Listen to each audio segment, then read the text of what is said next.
Good morning, नमस्कार. मी माधव तुपे राठोड या गावामध्ये आलेलो आहे. तिथे आपले प्रोडक्ट काही दिले होते शंकर चोरगे सरांना. आपण त्यांच्याकडूनच रिझल्ट ऐकूयात की त्यांना त्याचा रिझल्ट काय मिळाला आहे. हां बोला सर.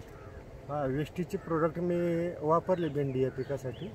त्यामध्ये ग्रे82, ह्युमिक आणि गोल्ड हे 3 प्रोडक्ट मी वापरले. पण पहिल्यापासून प्रॉपर ट्रीटमेंट केली नाही.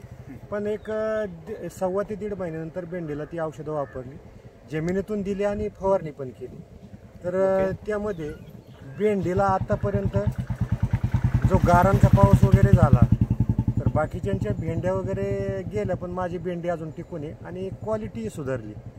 आणि त्यामध्ये भेंडीला केवडा रोग हा प्रामुख्याने असतो.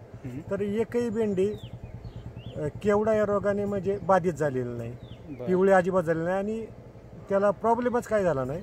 आणि भेंडीची क्वालिटी पण चांगली आहे, त्यामुळे त्याला खप पण चांगला आहे माझ्या भेंडीला. तर एकंदरीत उत्पन्न कसं मिळालेलं आहे तुम्हाला?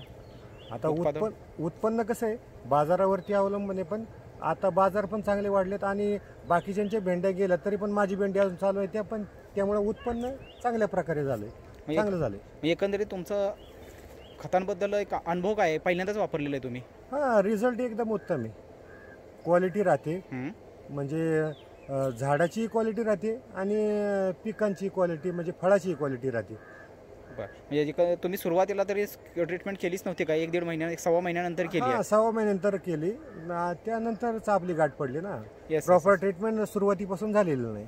हां, आता कसं तरी पण रिझल्ट चांगला आहे. ओके. आणि जे तुम्ही बोलला की माझी भेंडी अजून राहिली पण गावातली अजून कोणाची राहिलेली नाही, म्हणजे त्याच्या मागे कारण काय असू शकते? तर सेंद्रिय प्रोडक्टमध्ये काहीतरी नक्कीच दम आहे. त्यामुळे वेस्टीजच्या प्रोडक्टचा मला चांगला अनुभव आला असं म्हणायला काही हरकत नाही. बरं, आता हे तुम्ही अर्ध्यातून वापरले होते, पण इथून पुढची बाकीची काय पिकं घेताल त्याचं काय प्लॅनिंग आहे तुमचं? मी प्रॉपर ट्रीटमेंट करणार, सुरुवातीपासूनच अगदी बीज प्रक्रियेपासूनच वापरणार सगळे प्रोडक्ट, ह्युमिक वगैरे. ओके ओके, चालेल. धन्यवाद सर.